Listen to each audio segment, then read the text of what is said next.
Yo, hey, check this out. You're gonna learn today.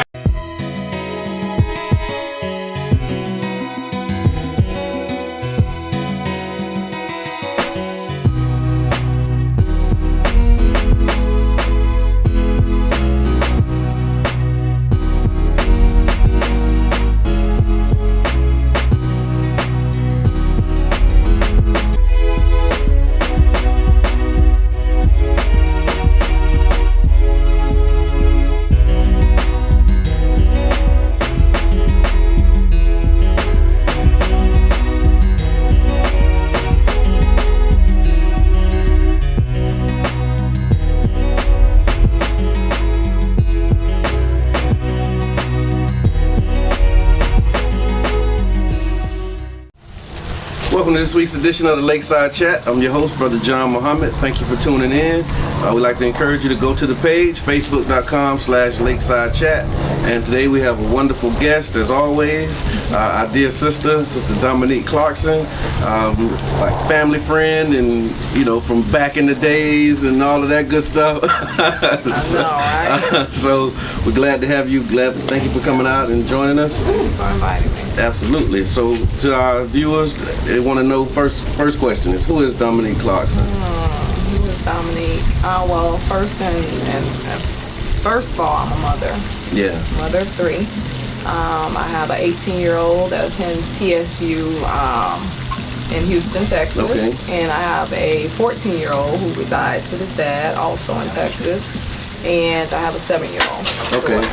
And your daughter is here? She's here with me, and she attends Midtown Academy, where I teach at. Okay. So I'm a teacher.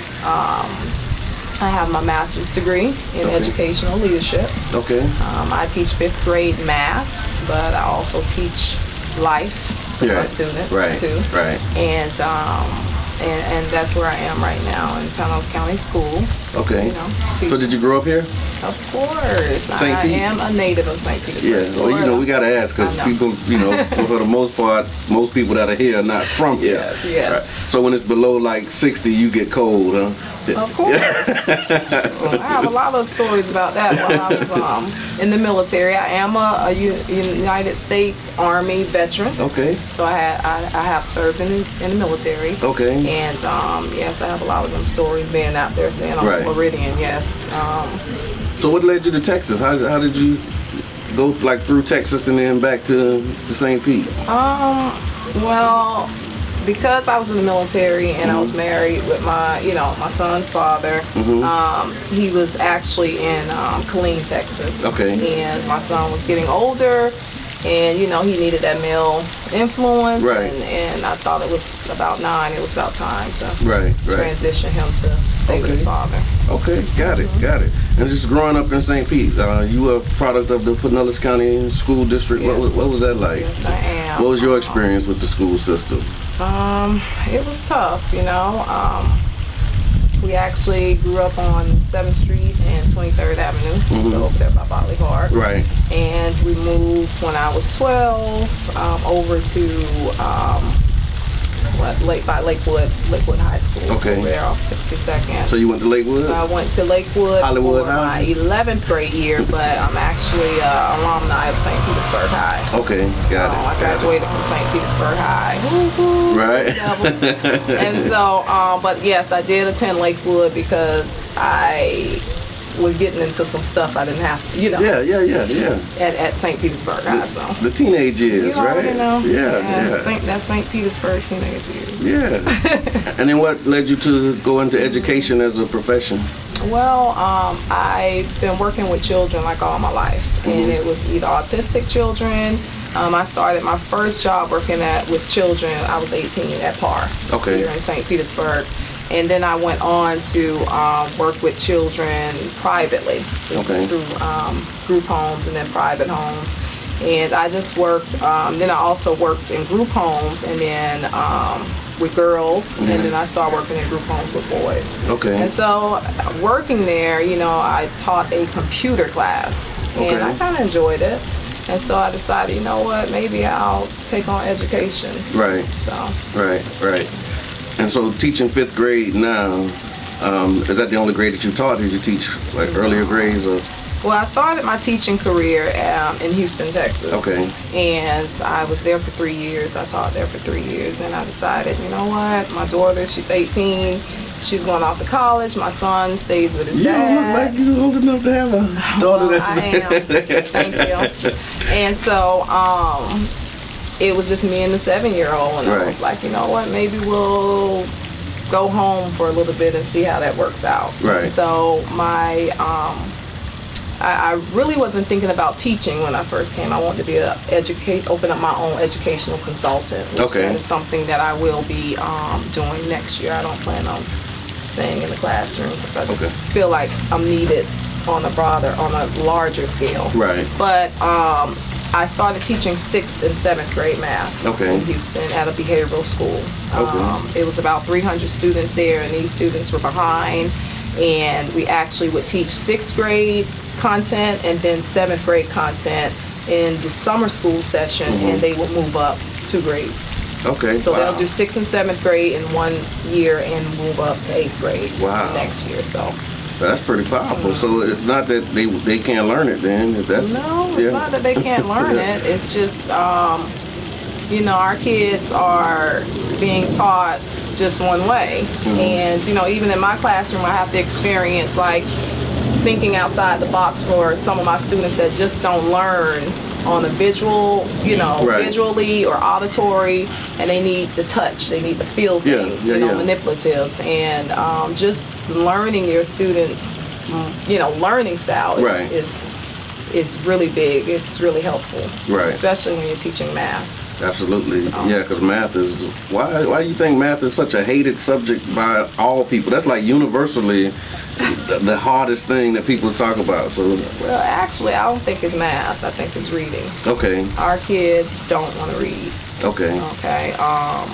And it's just like it's embedded in them. I don't know if a lot of it is because they don't have a lot of good content that reflects them in the reading. Right. Okay. Right. They're still reading books that we read when we were in high school. See, Spot, Run, and all that craziness. And the little Beowulf. The Sidewalk, the little poem, the book that had all the poems in it. So it's just kind of like they don't have anything that reflects them. Right. And so they're not interested.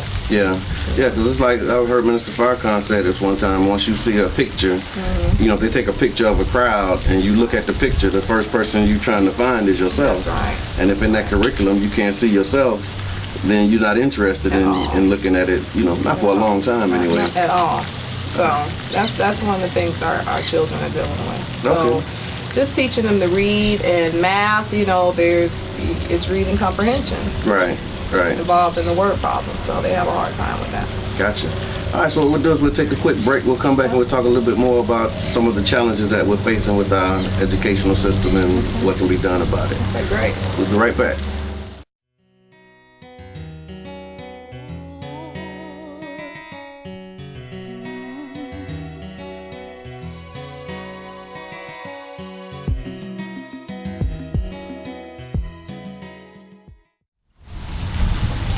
Welcome back to the Lakeside Chat. Your host, Brother John Muhammad, here with our guest, Sister Dominique, in the building or in the atmosphere and at the lake. And you can always tune in by going to facebook.com/Lakeside Chat.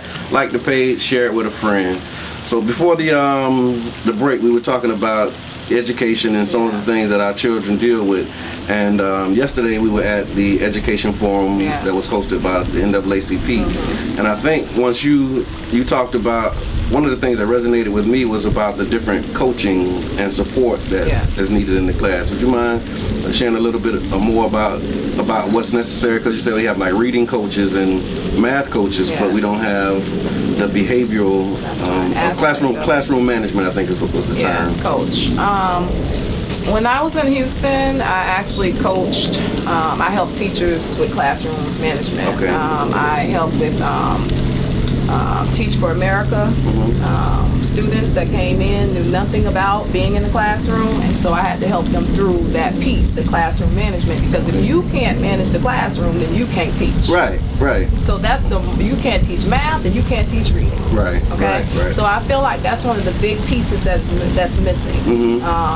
coming here into Pinellas County and being a teacher and being able to see, you know, what's Right. going on actually in the inside of it, that's one of the problems that we're having. Right. Our teachers, brand new teachers, are not being coached on how to really have classroom management. When we say classroom management, that's just making sure that everybody is in their seats where they're supposed to be and, you know, focusing and paying attention. Yes, yes. Right. Because that's the most important piece. Right. That's the first piece that has to be established before you can teach anything to Right. students. Do they teach that in like colleges and in schools? So once you, as you're going to pursue your college degrees, how much of the time is dedicated to classroom management? Well, you know, I actually went to Educator College, and my degree is in human development. Okay. So I graduated there, and I didn't go to school to become a teacher. Okay. It was kind of like a change of career. Right. I went to school to be a therapist. Okay. And That's so, cool. yeah, so, but listening to some of the people that did go to school to be Mm-hmm. teachers, that's not a big thing. Right. I always felt like they should be doing more psychology classes than just learning how to teach the content. Right. And that's where I think a big piece is, just teaching the content. So Right. when they get into these classrooms and they're given a classroom, and most of the new teachers do seem to get positions in schools where a lot of our children are, Right. or Title I schools to start their careers off, they have really no idea on what's, you know, Right. what's in store until they get into the classroom. So what do you say to those people who just say that, you know, the kids are just bad? Like they not like our generation. You know how we always do this generational thing, like, well, we knew how to sit down and we knew how to, you know. Yes. What do you say to people who make that case and say that these children are somehow different from how we were when we were children? I just don't feel like they're different. I just feel like the age and time is different. Right. So, but no child is bad. Absolutely. And I always say that. So even when I hear the kids say it, you're not bad. They're just children. Right. They're children, you know, and unfortunately a lot of them are raising themselves, you know, because parents are working a lot Right. these days. And so they're a little undisciplined, you know, but that's one of the things that I drive in my classroom is discipline, being able to not talk when you got to work, you know, do your, Yeah. you know, work in class or work in groups or work with your partner. And so, yes, they're a little undisciplined, but they're not bad. Right. And that's where that being able to correct them and put them where they need to be, that's a skill that really needs to be addressed. I know you said you taught classroom leadership. Was that something that you were like working with teachers with? Yes. So what are some fundamentals of like managing a class? So if we had a teacher that said, you know, give me like a short list of things that I should do when I come in to manage my class better. Okay, well, the first thing is to establish relationships, you know, and that requires parents. The first thing I did when I started working in Pinellas County or in my classroom this year was, you know, I told parents, listen, I might be calling you a little bit more, you know, in the first part of the school, because I like to, you know, have a communication and relationship with my parents. That's the most important. You can't do anything with the teacher if you don't have the parent on board with you. Right.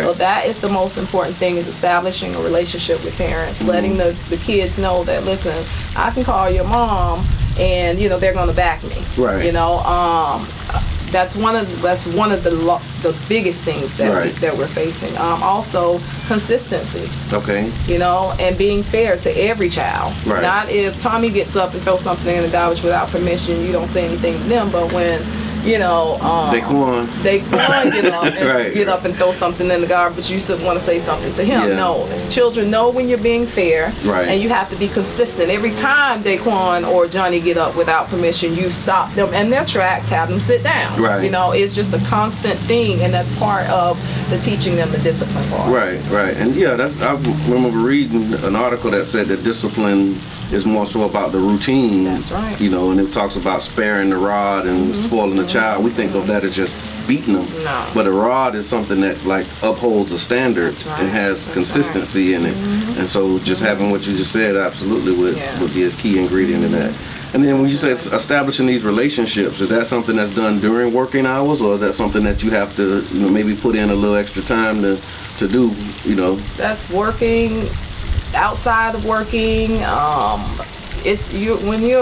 look at being a teacher as different. I'm available whenever. Right. I have parents call me and students don't know anything about the homework, which I know I done taught it. Yeah. When they get home and they just told They me just don't. freeze up. Yes. Yeah. So, they're like, I'm sorry, and it's been 9 o'clock at night. So it's okay. Yeah. Just let me know. Call me. I'll help regardless, Right. because I'm a teacher, and that's what I do. And it's not just a position to me. Right. And so that's another issue that we're having. Like, some people just want a paycheck. If this is the job you want just a paycheck for, this ain't the right position for you. Yeah, and I read something too where you talking about a paycheck. Teachers are not really, in my opinion, compensated commensurate with the work that they do. I mean, if you look at the role that teachers have in society and the money that they make, they should be making money like doctors and lawyers, and and place that value on the profession that teaching has. And I also know that you were talking about discipline again, because there are times when students make mistakes and they need to be corrected. Yes. And I saw where you were raising money to actually establish I guess it's like a restorative justice or restorative practices beyond just punishment. Can you talk a little bit about that? Well, I actually was raising money for my mindful meditation room, and I had this idea of bringing in mindfulness into the classroom. Okay. I actually got a chance to see it on a video when Baltimore did something similar before I established mine, but I already had that concept on doing it. Okay.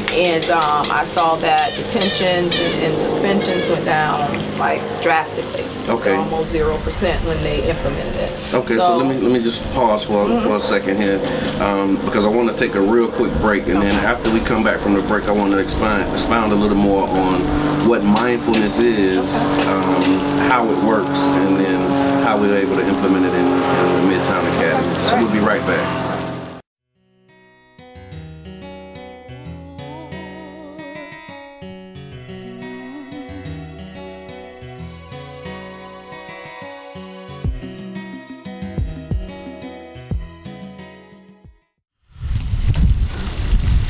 Welcome back to the Lakeside Chat. I'm your host, Brother John Muhammad, here with our dear sister Dominique. We're talking about the educational challenges that we're facing here in Pinellas County.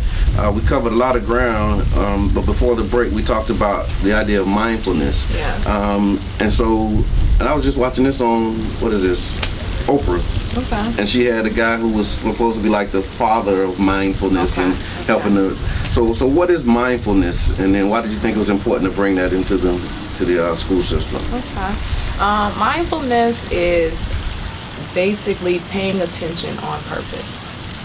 It's kind of like an out-of-body experience where you're paying attention to what you're thinking, paying attention to your body, you're paying attention to, when you're eating, listening, and just walking. And because what they were saying on this program, and I read like Russell Simmons' book about it, he mentioned it too, like Success Through Stillness, I think is the book. Right. And it's more about like just being present in the moment. That's right, in the moment. Yeah. Just right there and with no judgment. Right. No judgment, because a lot of us, we're aware of a lot of the mental aspects or mind, things that go on in our mind when we are still.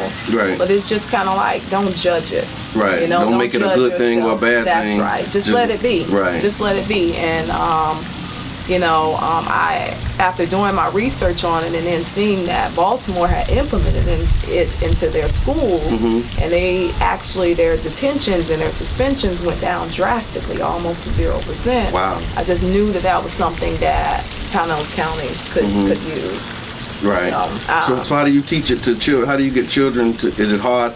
Is it a steep gradient for them to understand the concept? And because I know when I first started meditating, I used to be wondering, am I doing this right? Am I supposed to be thinking? So how do you get the children to understand it? That's the thing. Like, you don't go into that like that's judging. Am I doing this right? Okay. Am I, breathing right? So What we do is I take a few of the kids in, maybe about 8, I'm gonna say 8, and into the mindfulness room, and we actually just go in and sit, have a seat, and we go through breathing, just being able to be still and feel, just paying attention to your breath. Right. So I've been going over mindful breathing with them. Okay. But there's a lot of different aspects. You can do mindful, listening, mindful walking, mindful eating, and so we've only hit mindful breathing. Right. And so just paying attention to their breath and just being still and listening, also mindfulness listening, just listening to the things around them, just closing their eyes, seeing how their ears open up more with eyes being closed, and just not paying attention. Like I tell them, you're going to think thoughts in your head, but don't judge them. Just bring yourself back to your breathing. Right. So that's the first thing that I try to teach them. And is that something that you do on a consistent basis, or is it just with children who have gotten into trouble? Is it like a disciplinary or correction thing, or is it a part of the actual curriculum or part of the day, I should say? Well, I do it weekly, and it's not just for children that's in trouble. Okay. I just take my whole 5th grade class in there, because they're all busy, and so I have seen a decrease in a lot of behavior issues. Awesome. So like some of my boys that's really like strong, teaching them how and molding them how to hone that energy for something good, or being able to control that energy or that frustration or that anger, I've seen it happen, with just breathing, being able to breathe. I've seen my babies, they like, they'll do the breathing exercise or, do something that they've learned from me, and it makes me feel so good because I know they're paying attention. Right. And you're giving them tools that they can use in school and outside of school as well. That's right. That's awesome. So what has the reception of the school been like? Was it hard to get this in? Did you have any battles associated with like pitching this idea? 'Cause I know when we have good ideas, sometimes people are like, this ain't Baltimore, this, Exactly. So what was that like, just to be able to get that in? My principal is Portia Slaughter, and she was, as soon as I told her the idea, she was like, yes. Okay. That's good. Yes. She was whatever, we can't lose, I mean, we can't lose, we want to try anything, everything that we feel like would be benefit to the children and the school. So that's one of the highlights of the school now, that there is a mindful meditation room, and I know the mayor was interested in coming to see it, and soon he will be here, I think next week sometime. Okay. Speaking to Leah McCrae, she was like, she can't wait to show him the room, and so it's been really good vibes about the room. Awesome. And I know we like education centric, but there's a lot of different topics that we could cover with you, and I'll wrap up the education piece with this. So if you could wave a magic wand and solve one problem in the educational system, what would it be? And it may change now, because I know I asked that question because somebody asked me that question on a radio interview, and then after I heard the interview, I was like, no, I probably would wave it and change something else. But if we had to say it like at this moment, where we are today, what would that thing be? Okay, one of the things that it would be is I definitely believe in a multicultural, I don't want to say Afrocentric, that would be my first, but multicultural curriculum. Okay. I think that when the children are 80% or more, culturally in the school, I think the school curriculum should reflect that. Right.